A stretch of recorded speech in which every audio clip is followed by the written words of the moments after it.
Hello, everyone, and welcome to English Pod. My name is Marco. My name is Catherine, and today we have a new lesson in our series about interviewing for a new job. This is, of course, at the elementary level.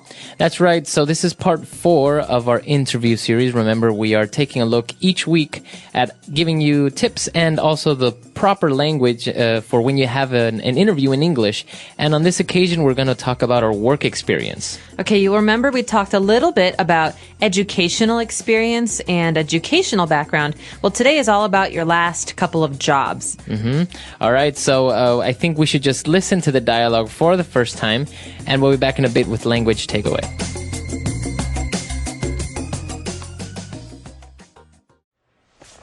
Right, Rebecca. Now I see that after graduating from university, your first job was... for a local paper in York called the York Herald. Actually, I started with them as an intern. I was really keen on getting some experience in journalism, and this seemed like a good first step. Certainly. And after your internship?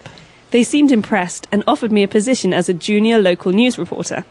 I ended up staying 2 years there, actually. I was in charge of the sports news section of the newspaper. I really enjoyed it there, and it really helped me build my skills. Yes, I see. But you decided to leave them in 2006, right? Yes, that's right. My husband and I moved to London, and so I managed to find a position with a national newspaper based in London. The London Weekly, right? Yes. In some ways, it was a step down from my previous job, but it did offer me much better prospects for the future. All right, we're back. So now we've picked out a couple of key words, and we're going to take a look at those now on Language Takeaway. Language takeaway. So, Marco, a lot of people don't start out as a professional with a job. They have something else first. What is this? That's right. A very popular way to begin your work experience. You become an intern, or you work as an intern. Okay, so the name of the job, we could say, is intern. I'm an intern, or he's an intern at my company. Exactly. So usually interns work at a company. Usually they're not paid. And or if they are, it's a very, very little pay. And the purpose of an internship, or to work as an intern, is to gain experience. That's right. So it's basically like a study opportunity for a job that you know you want. I could be an intern at a media company, and I could learn all about media, but it's not really a full job. Exactly. And usually it serves as an opportunity to maybe continue working at that company in a full-time job. So you become an intern, and the noun or what you are doing is called an internship. So I'm an intern, but what I have is an internship. Right. It's like saying I have a job. I have an internship, but I am an intern. Exactly. All right, so we've covered those two words. Now, let's move on to when she's describing her work experience in the York Herald, and she described it as a very good first step. Okay, so a first step, you think about your foot, your step, you're moving. It means the very first thing you do when you're heading in some direction. Right, and professionally, I guess your first steps are maybe becoming an intern. Right, or you could say my first step was working in the mail room at this big movie studio, but later I became, famous movie producer. Exactly. So that's kind of like the way that you begin your professional life. And, then they started talking about the newspapers, and actually Rebecca was offered a position as a junior local news reporter. Okay, so junior means usually lower ranking or not experienced. Someone who is just starting out. And of course, after junior, we have senior. Right. So a senior news reporter is someone who's worked for many, many years as a reporter. Usually, I guess, a junior news reporter would make less money than a senior news reporter. Exactly. You could also say junior executive or senior executive. Junior manager. These are ways of describing length of experience. And in this case, she's junior, but what kind of job does she have? Well, she is a news reporter for local issues. Okay, so she's a local news reporter. Now, what exactly does that mean if you're a local news reporter or for local issues? Well, if I live in Chicago and I'm a local news reporter, I only write or report the news about Chicago. Okay. It's a way of describing the things in my area. So it's the opposite of our next phrase, national. news reporter. Okay, so if you are a national news reporter or a national manager of maybe a company, then that means that you oversee things in the whole country. That's right. So local is my city or my county, but in the case of national, we're talking about the whole country. Nation, national. So national is an adjective. But we could even go further than this. What if I am a reporter and I talk about foreign countries? I talk about France and South Africa and even Iceland. Then I guess you would be an international news reporter. Exactly. And I guess also at the executive level, you can have an international marketing manager, right?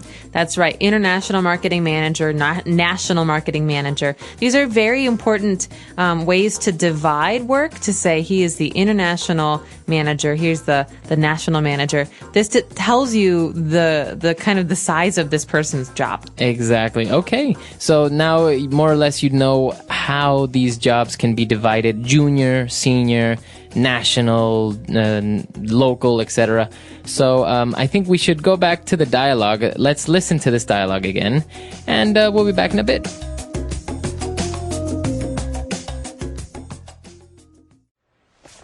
Right, Rebecca. Now I see that after graduating from university, your first job was... For a local paper in York called the York Herald. Actually, I started with them as an intern. I was really keen on getting some experience in journalism, and this seemed like a good first step. Certainly. And after your internship? They seemed impressed and offered me a position as a junior local news reporter. I ended up staying 2 years there, actually. I was in charge of the sports news section of the newspaper. I really enjoyed it there, and it really helped me build my skills. Yes, I see. But you decided to leave them in 2006, right? Yes, that's right. My husband and I moved to London, and so I managed to find a position with a national newspaper based in London. The London Weekly, right? Yes. In some ways, it was a step down from my previous job, but it did offer me much better prospects for the future.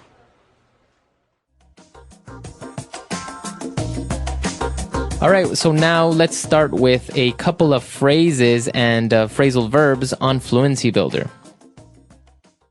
Fluency Builder. Okay, in today's dialogue, we heard a lot of really wonderful phrases, Marco. Some of them are ways of making your experiences sound better, more professional even. For example, this first one, Rebecca's talking about her first job in New York, and she says, I was in charge of the sports news section. In charge of. So that phrase, I was in charge of, or to be in charge of, what does this describe? This describes responsibility. Basically, she's saying, I was responsible for, or I had to manage the sports news section. She's taking credit for this job that was important. Okay, so this is a key phrase because this is the typical phrase that you use to describe your responsibilities or to describe what you did in your previous job position or your previous job. So, I could ask you, when you were in marketing, what were you in charge of? Right. And then you say, well, I was in charge of, and then you explain your responsibilities or what you did. I was in charge of our national accounts, or I was in charge of the local news. Exactly. So this is a very simple phrase. Just remember it. I was in charge of, and then you can start explaining what were your responsibilities, what you did in your previous job.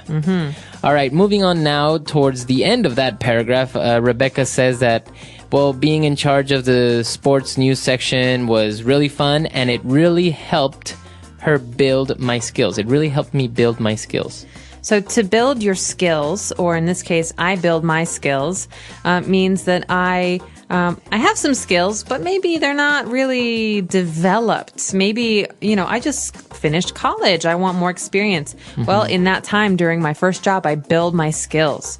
I become better at writing or having interviews, things like that. Exactly. So when you build your skills, you kind of improve your abilities or you gain more experience.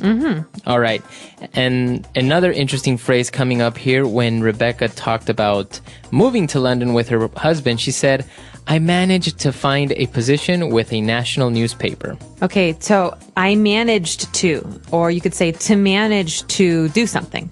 This is a really interesting phrase because it's another way of saying to be able to, or to succeed at something. Okay, so don't confuse it with manager or to manage people. That is also correct. Obviously, it exists. But to manage to do something is to, as you said, to be able to do something. Right. So, for example, I was running really late yesterday and I had a ticket for a train at 5 o'clock. I thought I would miss the train, but I managed to get to the train on time. That means I was able to get on the train on time. Exactly. Okay, so you managed to find a job. I managed to get to the train on time. I was able to. All right, and towards the end, Rebecca talked about her job at the London Weekly, and she described it as a step down from my previous job. Okay, is this a good thing or a bad thing, Marco? A step down in something is a bad thing. It's to reduce in level or to decrease. Okay, so basically she's saying, listen, I had this really great job in York, and I took a new job in London, and the new job, it wasn't as good in many ways, because maybe she had less responsibility, or maybe it paid less. So this is a way of saying it wasn't as good as my last job. Okay, so her new job was a step down from her previous job. You could say, I think his new girlfriend's a bit of a step down, if you know what I mean. Exactly. So usually you're comparing, right? That's right. You're making a comparison between something from the past to now. Exactly. Okay, so a step down. Why don't we go back and listen to the dialogue for the very last time, and we'll be back to talk to you in a bit.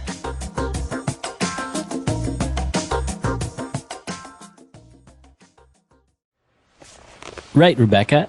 Now I see that after graduating from university, your first job was... For a local paper in York called the York Herald. Actually, I started with them as an intern. I was really keen on getting some experience in journalism, and this seemed like a good first step. Certainly. And after your internship? They seemed impressed and offered me a position as a junior local news reporter. I ended up staying 2 years there, actually. I was in charge of the sports news section of the newspaper. I really enjoyed it there, and it really helped me build my skills. Yes, I see. But you decided to leave them in 2006, right? Yes, that's right. My husband and I moved to London, and so I managed to find a position with a national newspaper based in London. The London Weekly, right? Yes. In some ways, it was a step down from my previous job, but it did offer me much better prospects for the future.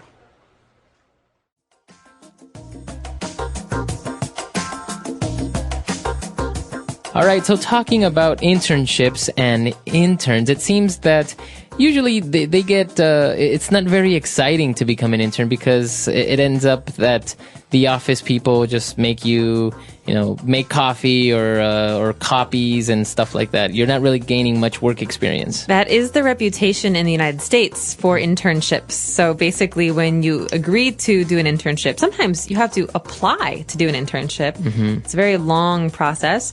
You end up, like you say, making coffee for people or photocopying reports. And this is really boring work. Right. I think, that is the reputation that many places have, like you say, in the United States. But also, I don't know, I guess it does seem, in a way, the only opportunity in order to be able to get into an industry or a company. Maybe it's a really good company, like, I don't know, like Procter and Gamble. And how else are you going to be able to get in there with no job experience? Well, that's right. And a lot of people know that an internship doesn't really give you work experience, but they'd still give it, they still think that it gives you some edge or some advantage when you're looking for jobs later. Because if I write down on my resume, we were talking earlier about resumes. If I write down on my resume that I was an intern at Procter and Gamble, wow, that's really impressive. Right, it looks good.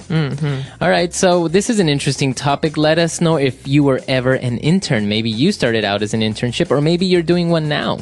Was it better than we say? Did you do anything else other than making coffee? We really hope so, and we look forward to hearing about your experiences. All right, we'll see everyone at englishpod.com, and until next time. Bye. Bye.